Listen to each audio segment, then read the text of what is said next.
আন্তর্জাতিক অপরাধ ট্রাইব্যুনালের তদন্ত সংস্থায় শেখ হাসিনা সহ 10 জনের বিরুদ্ধে গণহত্যা ও মানবতা বিরোধী অপরাধের মামলা করার জন্য তদন্তের আবেদন করা হয়েছে। কোটা সংস্কার আন্দোলন চলাকালীন সময়ে যে নির্বিচারে গুলিবর্ষণ করা হয় সেটি গণহত্যা এবং মানবতা বিরোধী অপরাধ হিসেবে বিবেচিত, আর এর সাজা আসলে আন্তর্জাতিক অপরাধ ট্রাইব্যুনালের আইন অনুযায়ী হওয়া উচিত, এমনটি দাবি করছেন আবেদনকারীরা। গণহত্যা এবং রাষ্ট্র সংস্কার এই বিষয়গুলো নিয়ে আজ আলোচনা করতে চাই। দর্শক সবাইকে আমন্ত্রণ জানিয়ে শুরু করছি দেশ টেলিভিশনের নিয়মিত আয়োজন দেশ সন্ধ্যার আজকের আয়োজন। আমি ফারনাজ জি রয়েছে আপনাদের সঙ্গে। আজকের আলোচনা আমার সঙ্গে স্টুডিওতে আছেন দুজন অতিথি, পর্যায়ে পরিচয় করিয়ে দিচ্ছি। স্টুডিওতে আছেন রুহুল আমিন গাজী, সভাপতি বাংলাদেশ ফেডারেল সাংবাদিক ইউনিয়ন। সেই সঙ্গে আরও আছেন আবদুল্লাহ সালেহীন অয়ন, সমন্বয়ক বৈষম্য বিরোধী ছাত্র আন্দোলন। দুজনকে আমন্ত্রণ জানাচ্ছি আজকের আলোচনায়। রুহুল আমিন গাজী, আপনাকে দিয়ে আলোচনাটা শুরু করি। জুলাই গণহত্যার বিচার আন্তর্জাতিক অপরাধ ট্রাইব্যুনালে করা সম্ভব বলে জানিয়েছেন অন্তর্বর্তী সরকারের আইন, বিচার ও সংসদ বিষয়ক উপদেষ্টা ডক্টর আসিফ নজরুল। এ বিষয়ে আপনার মতামত? আমি প্রথমেই আলোচনার শুরুতেই ছাত্র জনতার যে অভ্যুত্থানের মধ্য দিয়ে একটি ফেসিবাদের পতন হয়েছে, স্বৈরাচারের পতন হয়েছে, এই জন্য আমি তো সবাইকে ধন্যবাদ জানাই এবং আল্লাহর শুকরিয়া আদায় করছি। আপনি যে বিষয়টি এনেছেন, আমাদের যে অন্তর্বর্তী সরকারের যে উপদেষ্টা রয়েছেন তারা প্রত্যেকে অভিজ্ঞ এবং বিজ্ঞ। এক দুজনের কথাবার্তাতে আমরা হয়তো ক্ষুব্ধ হয়েছি, বাট পরে এটি ঠিক হয়ে গেছে। আইন এবং বিচার ব্যবস্থায় যিনি দায়িত্ব রয়েছেন তিনি ঢাকা বিশ্ববিদ্যালয়ের একজন আইনের শিক্ষক। তো আপনি জানেন যে অপরাধ শেখ হাসিনা সরকার করেছে, যেইভাবে শত শত ছাত্র জনতাকে যে নিরীহভাবে হত্যা করেছে, আজকেও পঙ্গুত্বে কাতরাচ্ছে বিভিন্ন হাসপাতালে, চোখ হারিয়েছে, পা হারিয়েছে, মা হারিয়েছে, কেউ বাবা হারিয়েছে। এর তো কোনো রিমিডি নাই। আপনি স্বাধীন বাংলাদেশে আপনি কী কারণে এতগুলি মানুষকে হত্যা করলেন? ছাত্ররা কোটার দাবি করলো, আপনি বলে দিলেন যে একটা বাজে শব্দ বললেন যে রাজাকারের ছেলেমেয়েরা পাবে নাকি ওরা পাবে। যাই হোক, সেই বিতর্কে আমি যেতে চাই না। তিনি পরে অস্বীকার করলো। ছাত্ররা কিন্তু সেই রাতেই সেটা রিয়াকশন করেছে। এইভাবে করতে করতে গত 15-16টি বছর যেইভাবে একদলীয় শাসন ব্যবস্থা এই সরকার চালিয়েছিল, তার চূড়ান্ত পরিণতি এইবার বিশেষ করে ছাত্ররা তার অভ্যুত্থান এবং সর্বোপরি জনতা যেভাবে জাগরিত হয়েছিল, এইটা একটা অবসরণীয় আরেকটি স্বাধীনতা অর্জন আমাদের। আমি 71 সালে মুক্তিযুদ্ধে ছিলাম। আমি সেদিন আমার এত আনন্দ পাইনি এবার যে আনন্দটা আমি পেয়েছি। কেন? সেটা একটা যুদ্ধ ছিল। অস্ত্র নিয়ে পাকিস্তান হানাদার বাহিনীর বিরুদ্ধে আমাদের যুদ্ধ করতে হয়েছে। এটা অস্ত্র ছাড়া যে অস্ত্রের বিরুদ্ধে যে যুদ্ধ করা যায়, বাংলাদেশ যে তাও পারে, এটি একটি প্রমাণ করেছে নতুন প্রজন্ম। এটি একটা বড় ঘটনা। এই ঘটনার শিক্ষাটা আমি বিগত স্বৈরাচারের বেলায় বলবো না, ভবিষ্যতে যারা ক্ষমতা আসতে চান বা রাষ্ট্র পরিচালনা করতে চান তাদের জন্য কিন্তু এটি একটি বড় শিক্ষা বলে আমি মনে করি। এই কারণে যে আপনি প্রত্যেকটি পদক্ষেপ যখন নেবেন, প্রত্যেকটি যখন সিদ্ধান্ত নেবেন, আপনি জনগণের কথা চিন্তা করবেন, মানুষের কথা চিন্তা করবেন। ওই হাজার হাজার কোটি টাকা লুপাট করে আমি কত বড় লোক হব, এই চিন্তা বন্ধ করেন। পরপরই আমরা শুনেছি কিছু দুর্ঘটনা, যে বিভিন্ন জায়গায় পাল্টা চাঁদাবাজি এগুলি শুনেছি, পরে বন্ধ হয়েছে। আমি হুঁশিয়ার এবং সতর্ক করতে চাই, যারা আবার সেই আওয়ামী দুঃশাসনের মতো চাঁদাবাজি করতে চান, লুটপাট করতে চান, সম্পন্ন করতে চান, তাদের বিপদ কিন্তু খুব সন্নিকটে। কারণ এবারের ছাত্র জনতার যে আন্দোলনটি কিন্তু থেমে যায়নি। তারা আজকেও বিশাল সমাবেশ করেছে এবং তারা বলেছে এর চূড়ান্ত সাফল্য না হওয়া পর্যন্ত আমরা জাগ্রত থাকব।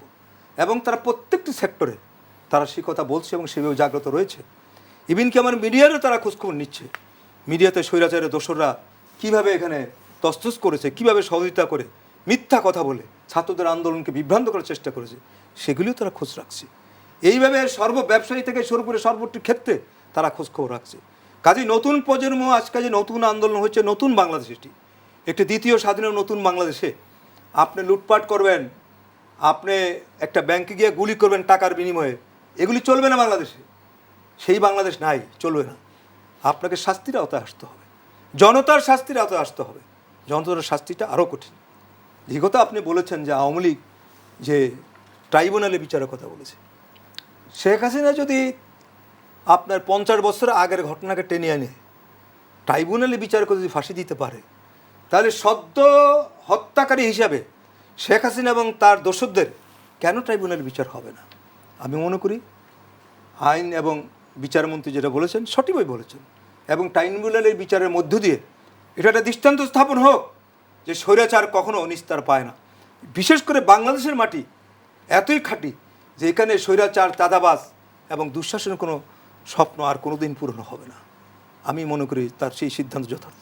ধন্যবাদ জানাচ্ছি রুহুল আমির গাজী।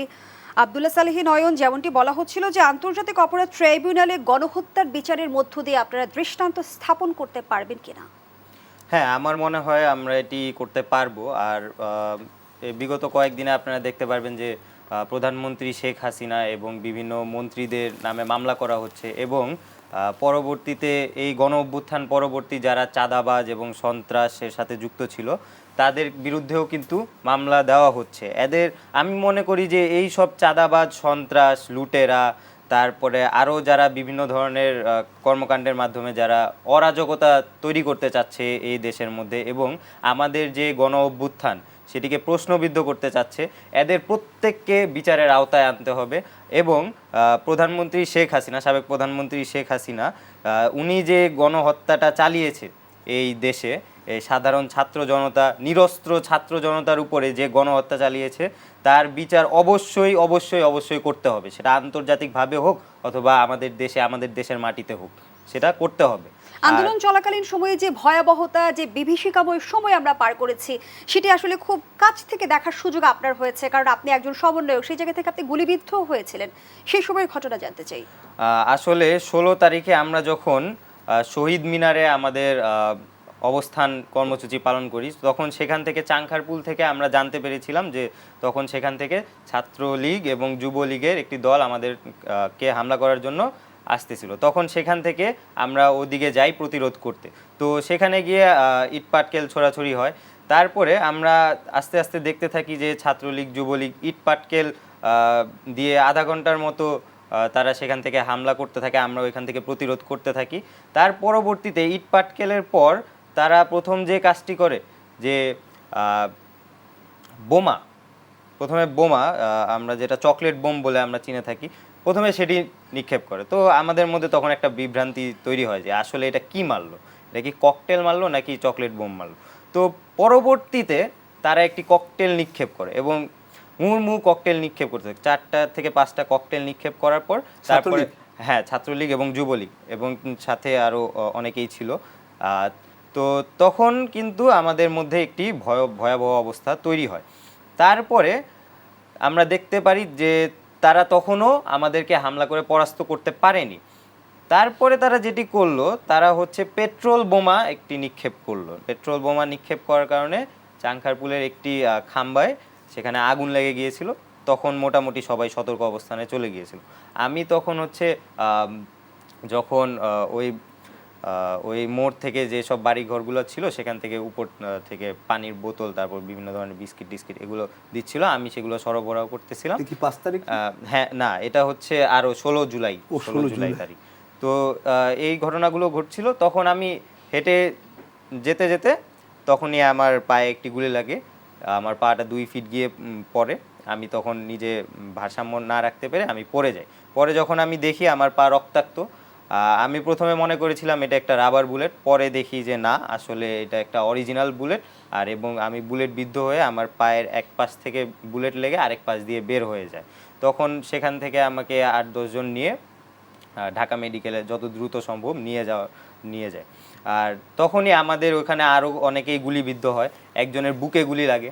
সেদিন যদি বন্দুকের নলটা আরেকটু উপরে থাকতো তাহলে হয়তো শহীদের কাতারে আমারও নাম থাকতো।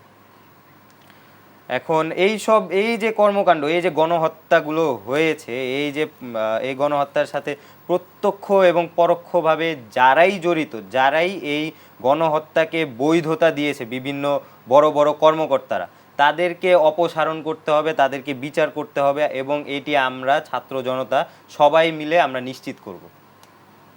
এবং নিরস্ত্র শিক্ষার্থীদের উপরেই যে নির্বিচারে গুলি বর্ষণ করা হলো, এবং আপনারা নিশ্চয়ই আপনাদের অনেক সহকর্মীকে চোখের সামনে প্রাণ চলে যেতে দেখেছেন।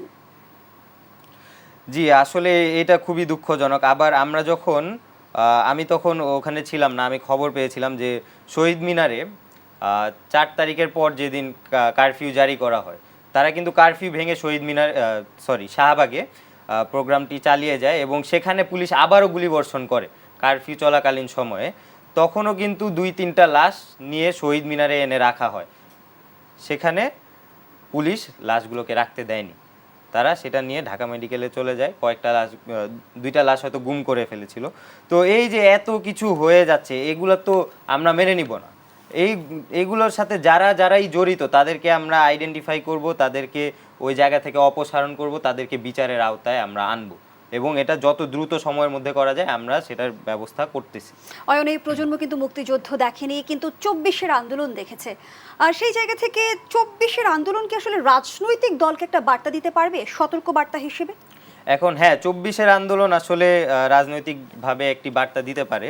সেটি হচ্ছে যে এই যে আমরা 15 বছর একটি ফ্যাসিবাদী সিস্টেমের মধ্যে আমাদের এই রাষ্ট্র গড়ে উঠেছিল, এই ফ্যাসিবাদ, এই হাজার হাজার কোটি টাকা, এই এতগুলো অস্ত্রশস্ত্রর সামনে কিন্তু এই ছাত্র জনতা তাদের বুক পেতে দিয়েছিল, তারা কিন্তু এটার প্রতিরোধ করেছে। তো এটা কিন্তু একটা মেসেজ প্রত্যেকটা রাজনৈতিক দলের কাছেই যে আপনারা রাজনীতি করবেন করেন, কিন্তু এইভাবে একটি ফ্যাসিবাদী কায়দায় অথবা স্বৈরাচারী কায়দায় আপনারা কখনোই ক্ষমতায় থাকতে পারবেন না। আমরা নতুন বাংলাদেশের কথা বলছি, কিন্তু নতুন বাংলাদেশের পাশাপাশি দীর্ঘদিন আপনারা ক্যাম্পাসে কিংবা হলে যে পরিবেশটা দেখেছেন, নিশ্চয়ই এখন নতুন হল দেখছেন, নতুন ক্যাম্পাস দেখছেন, সেই চিত্রটা জানতে চাই। আসলে সেই চিত্রটা হচ্ছে আমাদের বিশ্ববিদ্যালয়, আমি ঢাকা বিশ্ববিদ্যালয়ের শিক্ষার্থী, তো ওই জায়গা থেকে আমি বলতে চাই যে এখন যেহেতু আমাদের দেশটা একটি নতুনভাবে স্বাধীন হয়েছে, প্রত্যেকটা হলে আগে যেরকম একটা গেস্ট রুম, গণরুমের কালচারটা ছিল, এইটা আমরা টোটালি বাতিল করে দিতে চাই। এবং হলে যে সিট বন্টন, সেগুলো হচ্ছে এই গত 15 বছরে ছাত্রলীগ দ্বারা নিয়ন্ত্রিত ছিল। আমরা বর্তমানে এই নতুন স্বাধীন বাংলাদেশে আমরা এটা চাই না। আমরা চাই যে মেধার ভিত্তিতে হলে সিট বরাদ্দ হবে এবং সেই দিক থেকে তারা যাতে নিজেদের মননশীলতা এবং পড়াশোনা বিভিন্ন কর্মকাণ্ডের মাধ্যমে তারা নিজেদেরকে গ্রো করে এবং জাতীয়ভাবে তারা বিভিন্ন জায়গায় নিজেদেরকে প্রতিষ্ঠিত করতে পারে। ধন্যবাদ জানাচ্ছি আপনাকে রুহুল আমিন গাজী। বিগত সরকার যে অলিগার শ্রেণী তৈরি করেছিল, সেই অলিগাররা যদি টিকে থাকে তাহলে আসলে গণ অভ্যুত্থানের কোনো সুফল কি জাতি পাবে? দেখেন, একটা কথা আমি বলতে পারি, অতীতে আমরা বাংলাদেশ স্বাধীন হওয়ার পরে এরশাদ সরকারের পতন দেখেছি। এরশাদ সরকারকে যখন শেখ হাসিনা সরকার যখন ক্ষমতায় আসলো, এরশাদকে যখন স্বৈরাচার বলা হলো, বলে যে আমাকে আর স্বৈরাচার বলবে না, এখন যে ক্ষমতা আছে তার দিকে তাকান। আপনি যে অলিগারের কথা বলছেন, ছাত্র জনতার আজকে যে আমি অবস্থান দেখছি এবং তারা যেভাবে সতর্ক পাহারা রেখেছে পুরা বাংলাদেশকে, এক জায়গায় না, শুধু সারা বাংলাদেশকে তারা একটি সতর্ক পাহারা রেখেছে। এইটা একটা নতুন বাংলাদেশ, এইটা একটা, আমি মনে করি এটি একটি নতুন বাংলাদেশ। এখানে তাদের টিকে থাকার কোনো সুযোগ নাই। যারা লুটপাট করেছে, হাজার হাজার কোটি টাকার পাচারে করেছে, সম্পদের পাহাড়ে করেছে, প্রত্যেকটি টাকার তাদের হিসাব দিতে হবে, প্রত্যেকটি সম্পদের হিসাব দিতে হবে। জমি দখল করেছে, জায়গা দখল করেছে, মানে কত সম্পদ করা যায়, এই যে তাদের যে ব্যবস্থা, না, এটা হবে না। এখন যদি তারা মনে করে 15ই আগস্ট বা এইভাবে সেভাবে কাজ করবে, না, তাও হবে না। ছাত্ররা অলরেডি 4 দিনের প্রোগ্রাম দিয়ে মাঠে রয়েছে। এইটা আর বাংলাদেশে কোনো রাজনৈতিক দলই করতে পারবে না। আমি ভবিষ্যৎ যারা রাজনৈতিক দল ক্ষমতা আসবেন, এই গভর্নমেন্ট কতদিন থাকবে জানি, নিশ্চয়ই তারা একটা রাজনৈতিক ব্যবস্থা একসময় চলে যাবে, ডেফিনেটলি যাবে। কারণ অপরাধীদের যদি বিচার নিশ্চিত করা না হয় তাহলে দানবীয় শাসনের আসলে আমরা বারবার মুখোমুখি হব। সেই আলোচনায় ফিরতে একটা বিরতির সময় হয়েছে, বিরতি থেকে ফিরে আসছি। দর্শকদের শুনতে এই পর্যন্ত বিরতি নিচ্ছি, সাথেই থাকুন।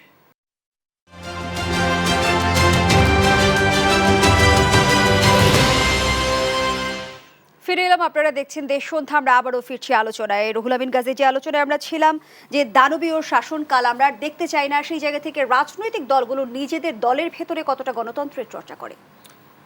আপনি একটি সুন্দর প্রশ্ন করেছেন। আমি জানি অনেক রাজনৈতিক দলই আমার এই বক্তব্যে ক্ষুব্ধ হতে পারে। তো আমার তাতে কিচ্ছু আসে যায় না।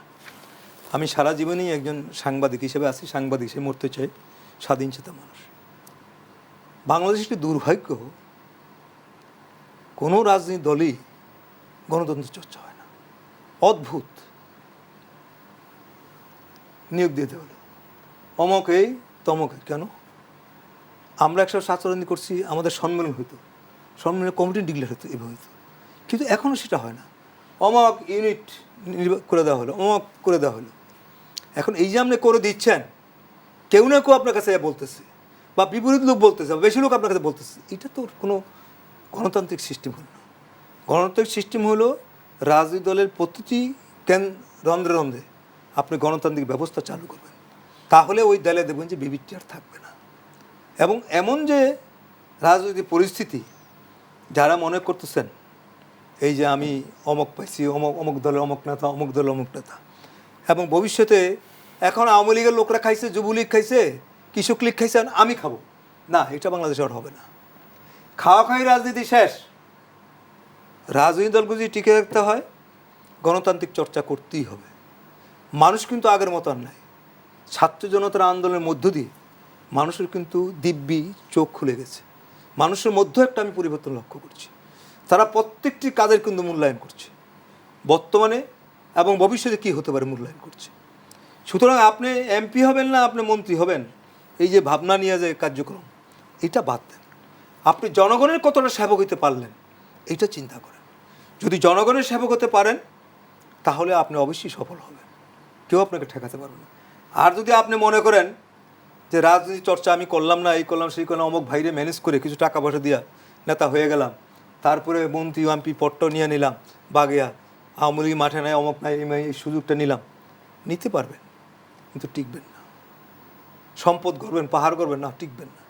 আজকে আওয়ামী লীগের যেই দুঃশাসনের যে পতন যেভাবে হয়েছে, এর পরিণতি আগামী 50 বছর মানুষ মনে রাখবে, এবং এইটা প্রত্যেকটি আগামী রাজনৈতিক দলকে এভাবে সতর্ক থাকতে হবে।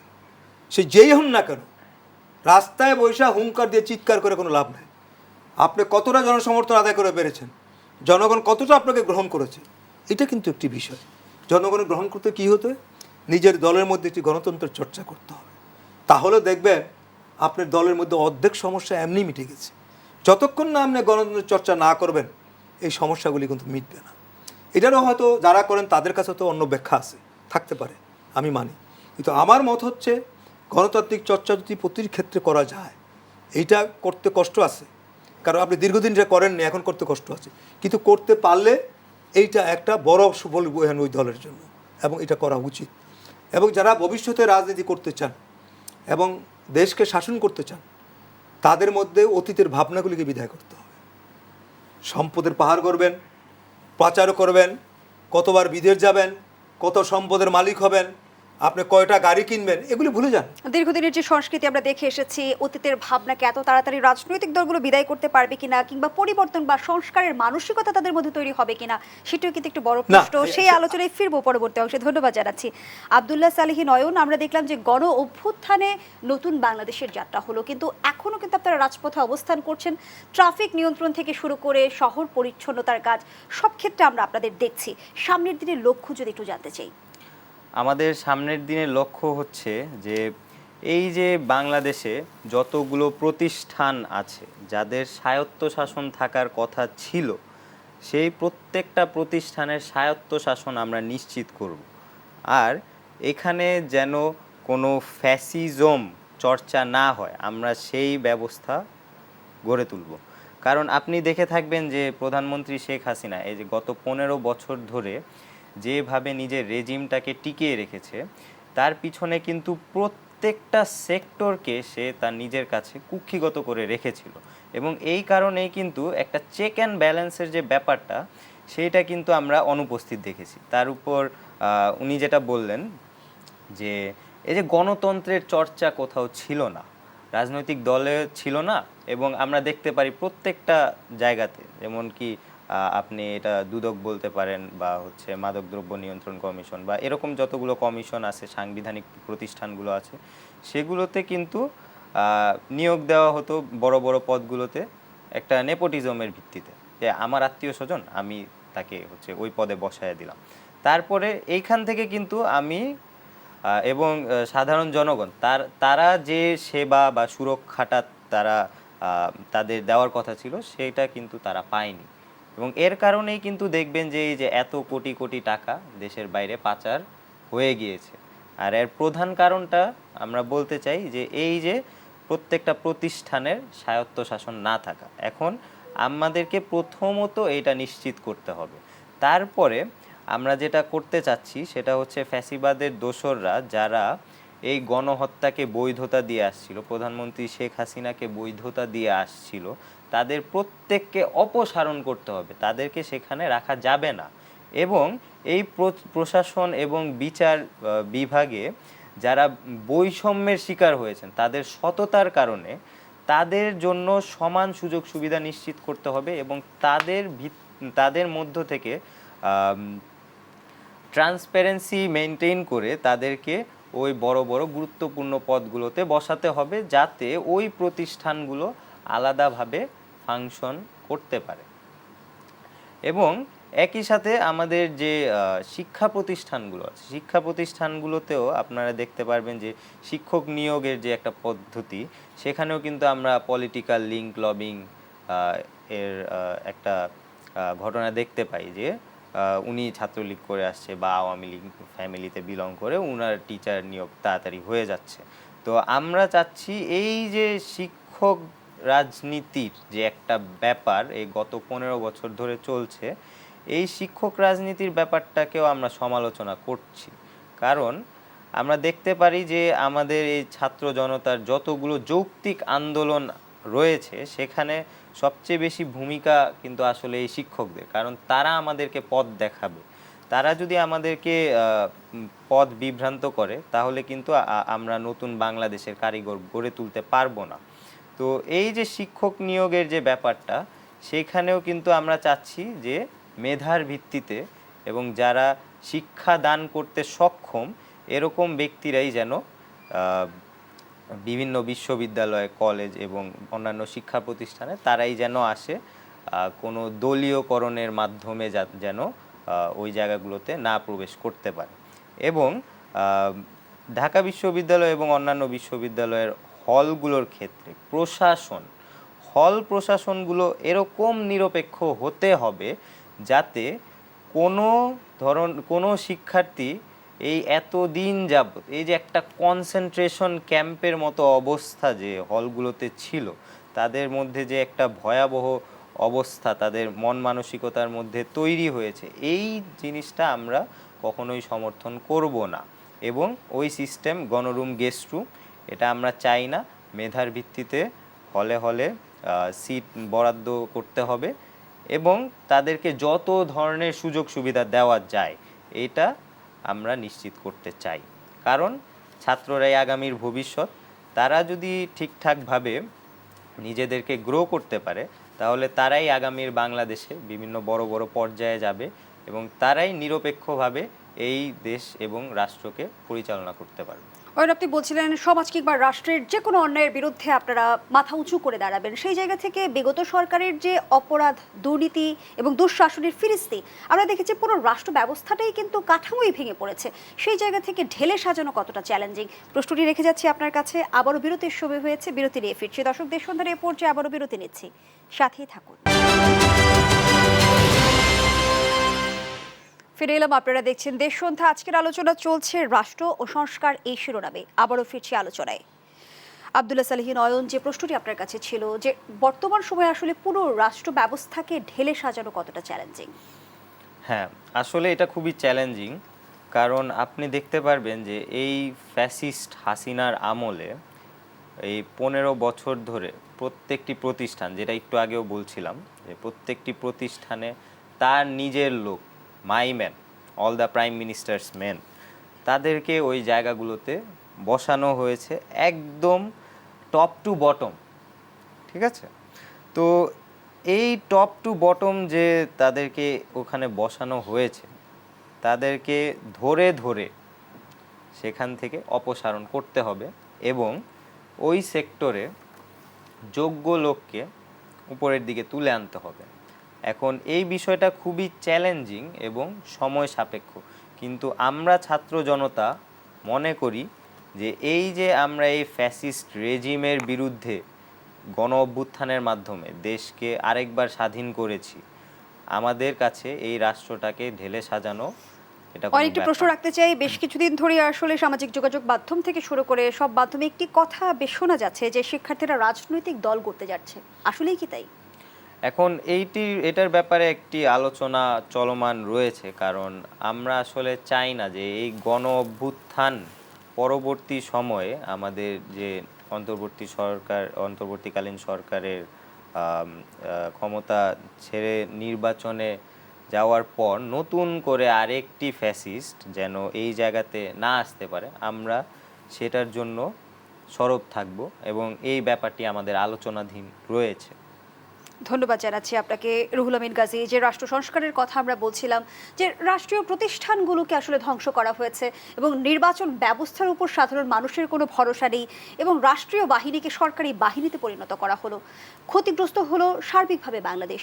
সংকটটা আসলে কতটা গুরুতর? সংকটটা এতটাই গুরুতর যে আমার জানা নাই পৃথিবীতে আর কোনো দেশে এইভাবে নির্বিচারে গণহত্যা করে কিনা মানুষকে। হয়তো ভুলে কর্মে দু একটা গুলি লাগে বা পিটায় এই সে করে, তো নির্বিচারে গুলি করে মানুষ হত্যা করে ক্ষমতায় টিকে যাব। আপনি দেখেন বিচার ব্যবস্থা, পুলিশিং,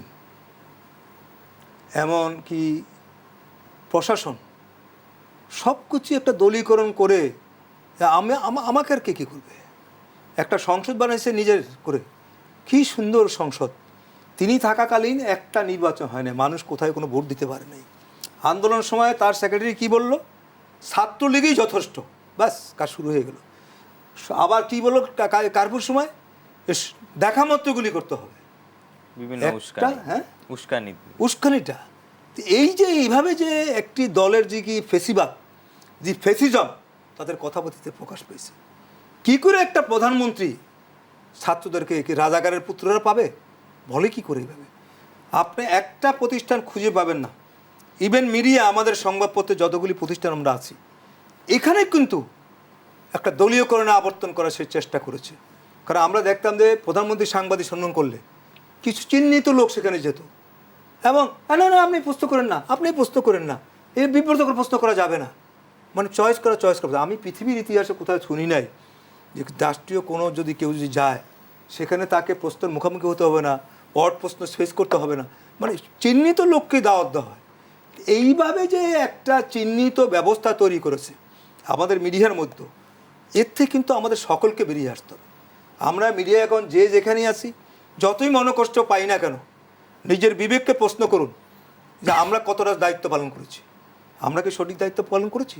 না, পারি নাই, আমরা করি নাই। আমরা কি রুহুল আমিনের কাছে জেলে গেলে প্রতিবাদ করেছি? না, করি নাই, মনে করছি ঠিক করেছে। সেই সুযোগ কতখানি ছিল রুহুল আমিন গাজী? সুযোগ ছিল, কারণ আপনি যা পাওয়ার, আপনি চ্যানেল পাইছেন, এটা পাইছেন, সেটা সব তো নিয়েছেন। আপনি তো নতুন কিছু করে পাওয়ার নাই, আপনি তো সমস্ত সুবিধা পেয়েছেন। কিন্তু আপনি সাংবাদিকতা যখন করবেন, আমাদের কথা বক্তব্য পরিষ্কার, পেশাদারিত্ব যখন করবেন, তখন আপনি কোনো দল নাই, এখানে পেশাদারিত্বের মধ্যে আপনাকে থাকতে হবে।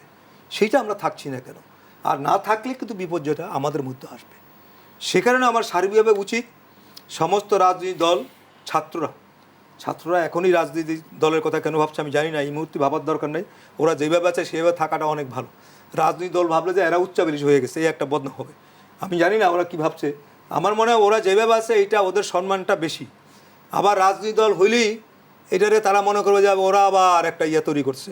সুতরাং তাদেরকে আরও সতর্কভাবে বিষয়গুলি চিন্তা করতে হবে মর্যাদা ঠিক রাখার জন্য। জি অবশ্যই। তোমরা যে সংস্কার করেছো, যে আসেছো, সারা জাতি তোমাদের জন্য গর্বিত।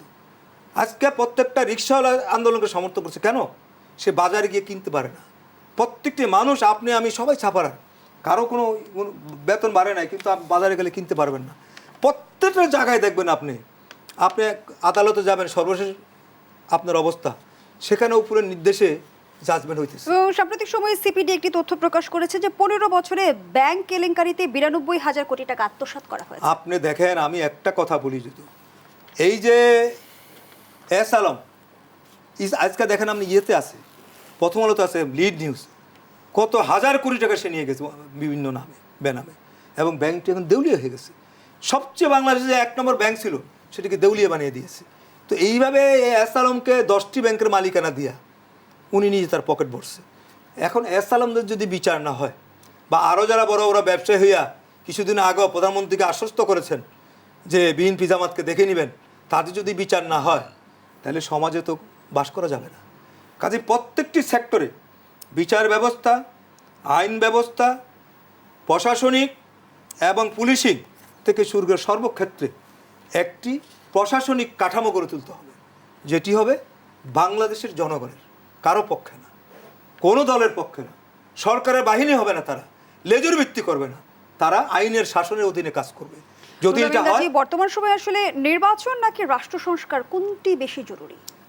নির্বাচন তো অবশ্যই আমাদের করতে হবে। আমরা তো নির্বাচনের জন্য, যেহেতু নির্বাচন ব্যবস্থা ছিল না, সেটাই আমাদের আলটিমেট লক্ষ্য।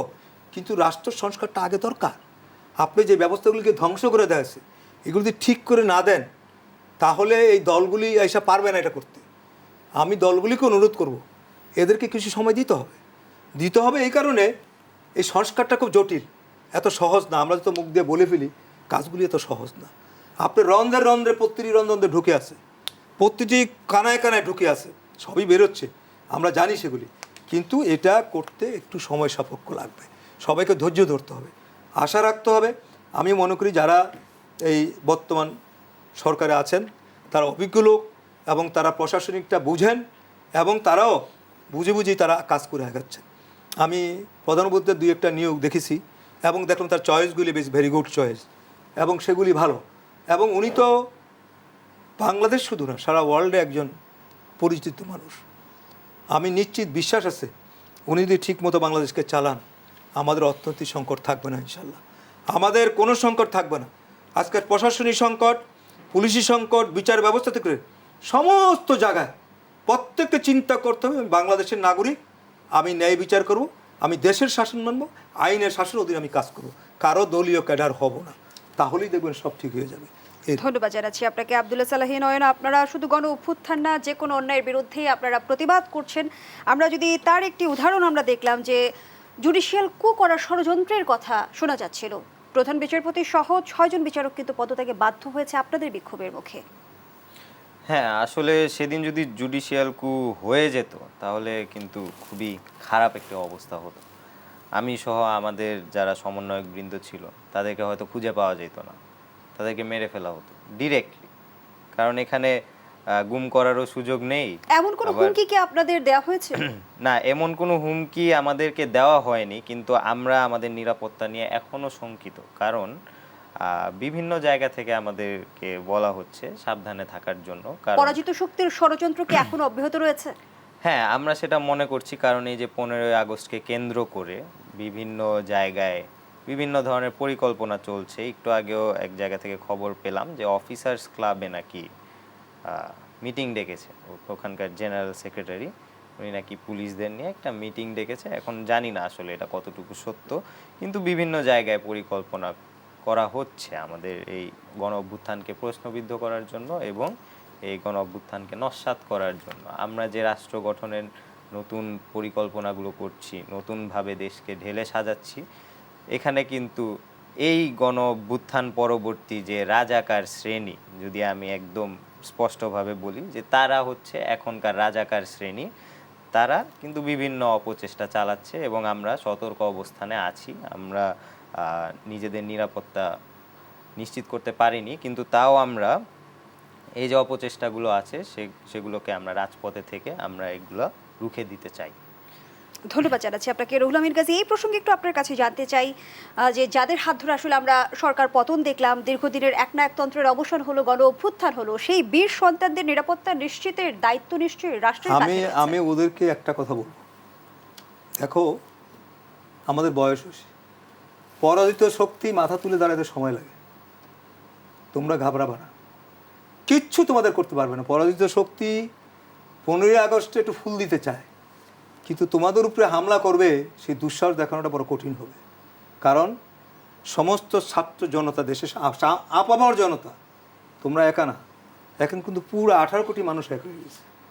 এখানে কোনো রাজনৈতিক দলটল নেই, এখানে মানুষ আর ছাত্ররা এক হয়ে গেছে। এই জাতীয় কথা বুঝতে হবে তোমাদের। তোমরা নির্ভয়ে কাজ করো, পরাযুক্তি শক্তি কোনো দেশেই কখনো মাথা তুলে দাঁড়াতে পারে না। আর এই সরকার তো ট্রাইব্যুনাল ফেস করে আবার দাঁড়াবে 5 বছর যাক না, পরে দেখা যাবে কি হবে। এত ঘাবড়ানোর কিছু নেই। আমি নিশ্চিত এই পরাজিত শক্তি এই ছাত্রদের বা যারা গণ অভ্যুত্থান করেছে তাদের ইনশাল্লাহ কিছুই করতে পারবে না। তো প্রশাসনকে বলবো আপনারা সতর্ক থাকবেন, তারাও সতর্ক থাকবে। সতর্কতাটা ভালো, সেটা থাকতে হবে। কিন্তু আমি নিশ্চিত পরাজিত শক্তি এত তাড়াতাড়ি ঘুরে দাঁড়াবে ইতিহাসে কখনো এটা হয়নি, বাংলাদেশে তো নয়ই। ধন্যবাদ জানাচ্ছি আব্দুল্লাহ সালেহী নয়ন। 24-এ এসে কিন্তু বাংলাদেশের সাধারণ মানুষ বলল যে আমরা মুক্ত হয়েছি, আমরা আবার স্বাধীনতা ফিরে পেয়েছি। আর সেই স্বাধীন দেশে আসলে অয়নরা কি স্বপ্ন দেখে? আমরা আসলে স্বপ্ন দেখি যে দেশের প্রতিটি মানুষ যেন ঠিকঠাকভাবে জীবনযাপন করতে পারে, তারা যেন রাষ্ট্রীয়ভাবে যেই সব সুযোগ সুবিধা একটি নাগরিক হিসেবে তাদের পাওয়ার কথা, ভোটাধিকার থেকে শুরু করে মৌলিক চাহিদাগুলো এবং মানবাধিকারগুলো, সেগুলো যাতে সংরক্ষিত থাকে এবং তারা যেন মাথা উঁচু করে বাক স্বাধীনতার নিশ্চিত করার মাধ্যমে তারা যাতে কথা বলতে পারে। কারণ আমরা এই গত 15 বছর ধরে আমরা কিন্তু কথা বলতে পারিনি। আর আসলে মানুষ যখন এই কথা বলতে না পারে তখন কিন্তু মানুষ হতাশার মুখে পড়ে মানুষ কিন্তু ভিতর থেকে মরে যায়। আমরা এটা চাই না। আমরা চাই এই বাংলাদেশের প্রতিটি মানুষ যেন উজ্জীবিত প্রাণ নিয়ে এই বাংলার মাটিতে মাথা উঁচু করে বুক ফুলিয়ে নিজের দেশে বসবাস করতে পারে। অয়ন খুব চমৎকারভাবে বলছিল রুহুল আমিন গাজী, আপনারা আসলে মুক্তিযুদ্ধ করেছেন, আপনারা বাংলাদেশকে স্বাধীন করেছেন, কিন্তু 24-এ কিন্তু বাংলাদেশের আবার পুনর্জন্ম হয়েছে। সেই জায়গা থেকে এই গণ অভ্যুত্থানের সুফল ধরে রাখতে কি করণীয়?